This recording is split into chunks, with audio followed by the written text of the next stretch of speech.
Plus two class बेटा मैं थोनों chapter शुरू करवाने लगी है बैंकिंग। ठीक है, कल मैं थोनों ਇਹਦਾ PDF सेंड करता सीगा ते अज आप इस चैप्टर ਨੂੰ शुरू करते हैं। चैप्टर का जो नाम है वो की है बेटा, banking the central bank and commercial bank. Central bank and commercial bank पहला थोड़े लिए बड़ा जरूरी है जानना बेटा कि सेंट्रल बैंक की है ते कमर्शियल बैंक की है। सेंट्रल बैंक कौन है? सारे बैंकों का बैंक, जिवें थोड़े स्कूल का प्रिंसीपल हो गया, अपने शहर का DC हो गया, अपनी स्टेट का CM हो गया, अपने इंडिया का PM हो गया, एक आप इंचार्ज बना दें ना। उस तरह हम कितने सारे बैंक है सोसाइटी के, हाउ मैनी बैंक मतलब there are number of banks in the country. So उन्होंने बैंकों का एक हैड होना जरूरी है। तो जो सेंट्रल बैंक है वो सारे बैंकों का हैड है। तुसीं इस सिंपल शब्दों समझो, सेंट्रल बैंक सारे बैंकों को कंट्रोल करता है, उन्होंने नियम बनाता है कि तुसीं एवें काम करना है। अगर कोई उसनों नहीं मानता, उसकी गल नहीं मानता, तो सेंट्रल बैंक उन्होंने लाइसेंस रद्द कर सकता है। सेंट्रल बैंक उन्होंने गाइडलाइंस दिता है कि तुसीं किन्ने पैसे उधार लोगों को देने हैं, किन्ने रेट ऑफ इंटरस्ट से देने हैं। तो ये सारी मैनेजमेंट सेंट्रल बैंक करता है। क्योंकि इस चैप्टर के दो पार्ट हैं, the central bank and commercial bank. तो सब तो पहला आप करांगे बेटा सेंट्रल बैंक के बारे। मैं तुहानूं समझाया सेंट्रल बैंक बैंकों का बैंक है, सारे बैंकों का हैड है। मतलब अगर किसी देखो एक गल तुसीं इत्थे होर समझो, जिहड़े कमर्शियल बैंक है वो एक्टिविटीज़ करते हैं आम लोगों के नाल, लेकिन जो सेंट्रल बैंक है वो एक्टिविटी करता है कमर्शियल बैंकों के नाल। सेंट्रल बैंक आम लोगों नाल कोई एक्टिविटी नहीं करेगा, क्योंकि सेंट्रल बैंक ने आम लोगों की डीलिंग वास्ते कमर्शियल बैंक्स को अपॉइंट करता। इस करके जो कमर्शियल बैंक है वो आम लोगों नाल डील करेंगे। ठीक है, तो जे आप सेंट्रल बैंक को डिफाइन करिए बेटा, मैं 3 पॉइंट थोड़ी बुक चो ही लैके लिखे हैं सेंट्रल बैंक को डिफाइन करने वास्ते। पहला पॉइंट जोड़ा है वो की है, की लिख रहे हैं जी पहले पॉइंट दे सेंट्रल बैंक की है, central bank have much share in development. देखो कितना इंपॉर्टेंट होएगा, जेड़ा कि देश की डिवेलपमेंट के विच इतना बड़ा रोल प्ले कर रहे हैं। दी पहली करैक्टरिस्टिक्स अगर आप इसको डिफाइन करते तो की बनती है, have much share in development. दूसरा, biggest role in issuer of currency. Currency नू इशू करन दी अथॉरिटी सिर्फ और सिर्फ किहदे कोल है? सेंट्रल बैंक दे कोल है। जेडे आ साडे कमर्शियल बैंक है, जिवें कि बैंक अपना की है पंजाब नेशनल बैंक हो गया, HDFC बैंक हो गया, YES बैंक हो गया, बैंक ऑफ बड़ौदा हो गया, state bank of Patiala, SBI हो गया, ये जिन्ने भी बैंक है बेटा नोट इशू नहीं कर सकते। नोट इशू करने की अथॉरिटी सिर्फ और सिर्फ किहदे कोल है?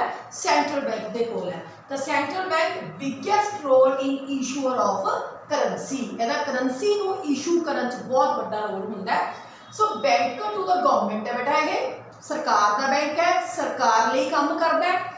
तो controller of supply of money, supply of money का मतलब की हुंदा है? देश के विच पैसे की सप्लाई करना। ठीक है, लोगों तक पैसा पहुँचाना, इंडस्ट्री तक पैसा पहुँचाना, किसानों तक पैसा पहुँचाना, मजदूरों तक पैसा पहुँचाना। तो सप्लाई ऑफ मनी का कंट्रोल भी सेंट्रल बैंक ही करता है। तो सेंट्रल बैंक की हो गया अगर तुम डिफाइन करना हो, central bank have much share in development, is the biggest role in issuer of currency, it bank to the government and controller of supply of money. मतलब आ 3 पॉइंटां ही यदि डेफिनेशन जी है बन जाती है। थोड़ी बुक वाले ने यही चीज़ स्टार्टिंग से लिखी हुई है, कहना कि we have studied the central bank, it mean central bank much share in development. ठीक है, so biggest role in issue of currency, banker to the government, it is a think tank for government regarding economic decision। मतलब इसका मतलब ये होया कि अगर सरकार ने कोई फैसले लेने हैं तो उन्होंने दिशा निर्देश जिहड़े हैगे हैं, सजेशंस जिहड़ियां हैगियां वो सेंट्रल बैंक प्रोवाइड करता है। उस तो बाद आ गई सेंट्रल बैंक की definition. What is the definition, how you can define the central bank in proper definition. It's a apex body, apex होंदा सब तो वड्डा जिस तो ऊपर कुछ भी नहीं हैगा। It's a apex body that control, operates, regulates and direct the entire banking system. जो सेंट्रल बैंक है वो अपेक्स बॉडी है जिहड़ी कंट्रोल करती है, कंट्रोल ऑपरेट करती है, रेगूलेट करती है, डायरेक्ट करती है पूरे बैंकिंग सिस्टम नू, पूरे बैंकिंग सिस्टम नू ਜਿਹੜੀ ਅਪੈਕਸ ਬॉडी कंट्रोल करे, ऑपरेट करे, रेगूलेट करे, डायरेक्ट करे, उस अपेक्स बॉडी ਨੂੰ ਆਪਾਂ सेंट्रल बैंक ਦਾ ਨਾਮ ਦਵਾਂਗੇ। मतलब एक भी activity, not even a single activity can be done beyond the decision of central bank। Central bank के डिसीजन तो बिना एक सिंगल एक्टिविटी भी नहीं हो सकती। ठीक है, तो यदा मतलब ये निकलता है कि सेंट्रल बैंक की बहुत वड्डी पोजीशन है साडी इकोनॉमी दे विच, क्योंकि पूरी इकोनॉमी बैंकों से डिपेंड है तो बैंक सारे सेंट्रल बैंक से डिपेंड है। तो सेंट्रल बैंक एक अपेक्स बॉडी है जिहड़ी कंट्रोल करती है, ऑपरेट करती है, रेगूलेट करती है एंटायर बैंकिंग सिस्टम। अगे आगे जी functions of the central bank. ठीक है जी, ये बहुत ज़्यादा इंपॉर्टेंट क्वेश्चन है, तुसीं ये गल ध्यान च रखनी है। सब तो पहला बैंक का काम है bank of note issue. Note issue मैं तुहानूं दस्सिया कि करंसी इशू करन दा जिहड़ी अथॉरिटी है और सिर्फ किहदे कोल हैगी है, वो सिर्फ हैगी है सेंट्रल बैंक दे कोल। तो पहला काम होंदा है कि ये नोट इशू करन दा काम करदा। बेटा बैंकां तो बिना अपने सिस्टम नहीं चल सकते। हुण जे तुसीं ये सोचो नोट इशू कर सकदा सेंट्रल बैंक, फिर क्यों नहीं करता? क्यों आपां कही जाने भी देश च गरीबी है, बेरोजगारी है, दिस एंड दैट? क्योंकि बेटा नोट इशू एवें नहीं होंगे। अगर आप नवी करंसी प्रिंट करनी है तो वो वास्ते इंटरनैशनल मॉनेटरी फंड जिहड़ा हैगा उहदे कोल सानू एप्लीकेशन देनी पैंदी है, फिर सानू परमिशन बनता है भी हाँ तुसीं करंसी प्रिंट कर लो। उस तो बाद भी उन्ने दे बराबर गोल्ड जिहड़ा हैगा वो सानू सेंट्रल बैंक के IMF च रखना पैंदा है। इस तरह जाके आप करंसी प्रिंट करते हैं, एवें आपकी मर्जी नहीं हैगी है भी आप जिन्नी मर्जी करंसी में प्रिंट करी जाइए। बेटा तो ये पहला काम सेंट्रल बैंक की करता है, नोट इशू करन दा काम करता है। इहदे मैं 2 पॉइंट लिखे बेटा। एक तो नोट इशू करन च बेटा इहदा मोनोपली राइट है। मोनोपली हुंदी तुसीं +1 च पढ़िया, सिंगल सैलर जिहदे विच हुंदा है। मोनोपली राइट है मतलब कोई होर नोट इशू ही नहीं कर सकता, सिर्फ और सिर्फ सेंट्रल बैंक ही नोट इशू कर सकता है। तो इस करके जो आप नोट इशू करंसी की गल करांगे तो ये गल आ जाती है भी ये कोल नोट इशू करन दा मोनोपली राइट है। दूसरा पॉइंट है बेटा all currency accept coin and ₹1 note. यह सिक्के छड्ड के ते ₹1 का नोट छड्ड के बाकी सारी करंसी प्रिंट करदा। तुसीं इत्थे ध्यान से रखना बेटा कि ₹1 का नोट हुण बंद हो गया। वैसे ₹1 का नोट कौन इशू करता सी? गवर्नमेंट ऑफ इंडिया इशू करती सी। ठीक है, ₹1 का नोट छड्ड के ते सारे कॉइन्स छड्ड के बाकी करंसी सारी सेंट्रल बैंक इशू करता है। तो नोट इशू करन दा पहला काम है इहदा, नोट इशू करन दा इहदे कोल मोनोपली राइट है तो यह हर तरह की करंसी को प्रिंट करता है, सिर्फ ₹1 का नोट छड्ड के ते सिक्के वगैरह छड्ड के। ठीक है जी, अगला काम बैंक टू द गवर्नमेंट। क्योंकि आप डेफिनेशन जो लिखी है तो ये 3rd पॉइंट मैं तुहानूं समझाया सी, बैंक टू द गवर्नमेंट है, ये सरकार का बैंक है। बेशक आप कहिए कि RBI का जो हैड है या जो गवर्नर है वो सरकार तो अलग होंगे, पर वो सरकार के निर्देश अनुसार ही काम करता है। ठीक है बेटा, तो जो सेंट्रल बैंक है एक बैंक टू द गवर्नमेंट है। ये बेटा इन्होंने 3 पॉइंट बना ले। बैंक टू द गवर्नमेंट जो आप गल करते हैं तो 3 पॉइंट ये बना ले। पहला है बैंक टू द गवर्नमेंट, दूसरा है एजेंट टू द गवर्नमेंट, तीसरा है financial adviser to the government. इसका मतलब जो आप बैंक नू सरकार के नाल जोड़ रहे हैं तो 3 एक्टिविटीज़ आप बना रहे हैं कि यह गवर्नमेंट का बैंक है, एक एजेंट की तरह काम करता है तो एक फाइनेंशियल एडवाइजर की तरह भी सरकार का काम करता है। हुण आपां पहला इहदा काम देखांगे कि यह गवर्नमेंट का बैंक किवें है जी, क्यों इहनूं कहा जाता भी ये सरकार का बैंक है। इसका पहला पॉइंट है बेटा कि ये सरकार के डिपॉजिट नूं एक्सैप्ट करता है। सरकार जिन्ना पैसा दिंदी है वो सारे पैसे में जमा करता है। जिवें थोड़ी बुक वाला लिख रहा है कि it accept the deposit from government, it also sanction short term loans to the government. सरकार नूं कर्जे भी दिंदा है। It also collect all the instrument like cheque, draft, bill deposited in government account. जे सरकार कोई चैक भेज रही है, सरकार थोड़ा ना भेजती है, सरकारी दफ्तर भेजते हैं ना, उन्होंने आप कह दें कि सरकार ने भेजा। सरकार कोई बैंक चैक भेज रही है, कोई ड्राफ्ट भेज रही है, कुछ भी भेज रही है, वो सारे ही एक्सैप्ट करता है। तो ये बैंक टू द गवर्नमेंट किवें है, क्योंकि ये गवर्नमेंट के सारे डिपॉजिट्स को एक्सैप्ट करता है। In the form of cheque, in the form of draft, in the form of bill. दूसरा, ये कला सेंट्रल गवर्नमेंट की गल नहीं सुनता है। देखो तुहानूं पता है कि दो तरह की गवर्नमेंट होंदी, एक होंदी है सेंट्रल गवर्नमेंट, एक होंदी है स्टेट गवर्नमेंट। सेंट्रल गवर्नमेंट का काम की हुंदा है, सेंटर दे विच मैनेजमेंट करना, जिवें कि नरेंद्र मोदी प्राइम मिनिस्टर है, सेंटर आ गया। स्टेट होंदा है स्टेट को मैनेज करना, जिवें कि अपने जो है कैप्टन अमरिंदर सिंह, ये स्टेट को मैनेज करते हैं। लेकिन जिहड़ा साडा सेंट्रल बैंक है, ये ना सिर्फ सेंटर को मैनेज करता है, ना सिर्फ स्टेट को मैनेज करता, दोनों दियां सरकारां दी मैनेजमेंट करता है। अगर स्टेट गवर्नमेंट को भी किसी तरह की कोई हेल्प की लोड़ है तो ही प्रोवाइड करता है। तो इस करके not only the central bank but it is also a banker to the state government also. ठीक है जी। हुण आपां अगला करना भी एजेंट के तौर पर एक की काम करता। एजेंट की हुंदा बेटा जिहड़ा विच रहे सैलर ते बायर दे विच, ठीक है। तो एजेंट अपना मुनाफा भी लवे तो दोनों का मुनाफा भी कर दे, बायर का भी सैलर का भी, उन्होंने एजेंट कह देंगे।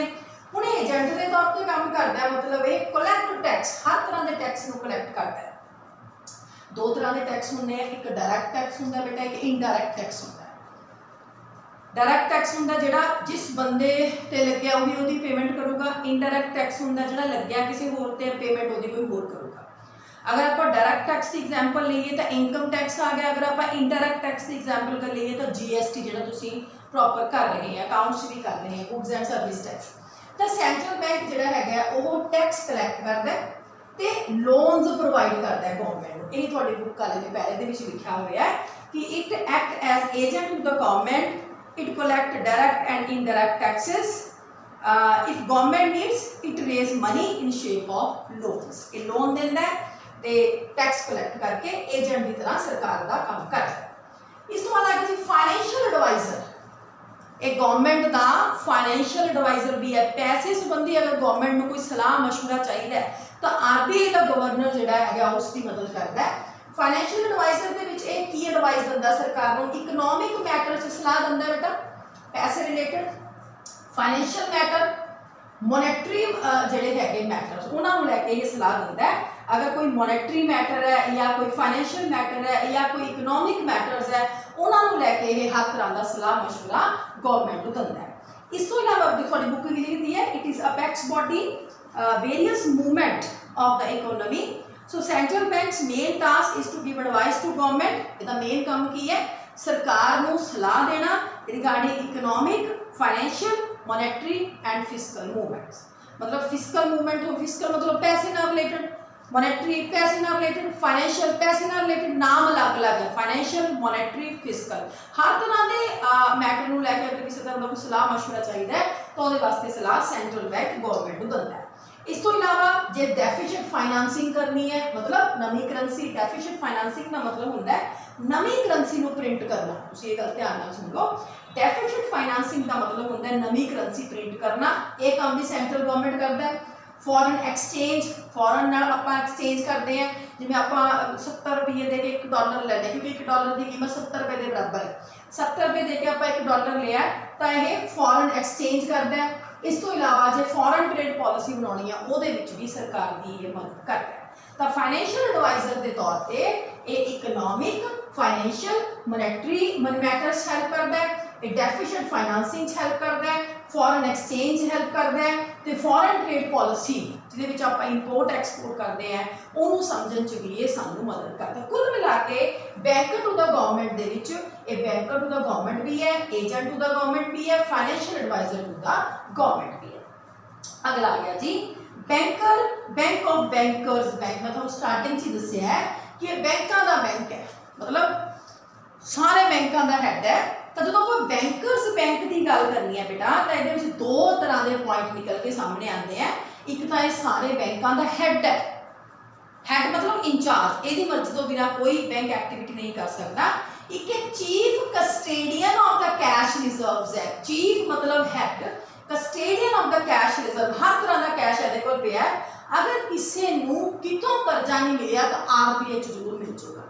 सेंट्रल बैंक को रिजर्व बैंक ऑफ इंडिया भी कहा जाता है, RBI इसमें कहा जाता है। तो जिसनों कितों कर्जा नहीं मिलिया तो उसको RBI जरूर मिल जाएगा। इस करके ये chief custodian of cash reserves है। ये दो पॉइंटा करके क्योंकि ये सारे बैंकों का हैड है तो ये chief custodian of the cash reserves है। ਇਹਦਾ chief custodian of the cash reserves ਦਾ ਮਤਲਬ ਹੈ ਕਿ ਇਹ ਹਰ ਤਰ੍ਹਾਂ ਦੇ ਕਰਜ਼ੇ ਕੈਸ਼ ਫੰਡ ਤੁਹਾਨੂੰ ਦਿੰਦਾ ਹੈ। ਅਗਰ ਕਿਸੇ ਨੂੰ ਕਿਤੋਂ ਕਰਜ਼ਾ ਨਹੀਂ ਮਿਲਿਆ ਤਾਂ ਸੈਂਟਰਲ ਬੈਂਕ ਚੋਂ ਕਰਜ਼ਾ ਜ਼ਰੂਰ ਮਿਲ ਜਾਏਗਾ। ਠੀਕ ਹੈ ਜੀ। ਤਾਂ ਕਿਹੜੇ ਕਿਹੜੇ ਪੁਆਇੰਟ ਆਪਾਂ ਨੇ ਦਿੱਤੇ ਹੈਗੇ ਆ? ਪਹਿਲਾ ਦਾ ਇੰਟਰੋਡਕਸ਼ਨ, ਡੈਫੀਨੇਸ਼ਨ, पहला function bank to note issue, दूसरा बैंक टू द गवर्नमेंट, ਇਹਦੇ ਵਿੱਚ 3 ਪੁਆਇੰਟ ਆ ਗਏ, bank to the government, agent, financial advisor ਤੇ ਅਗਲਾ ਹੈ बैंकर्स बैंक। ठीक है जी। अगले फंक्शन तो फिर ਆਪਾਂ ਨੈਕਸਟ ਲੈਕਚਰ ਦੇ ਵਿੱਚ ਕਰਾਂਗੇ। ਤੁਸੀਂ ਉਹਦੇ ਤੱਕ ਪੜੋ, ਕੋਈ ਡਾਊਟ ਹੈ ਮੈਨੂੰ ਪੁੱਛੋ। Okay, thank you.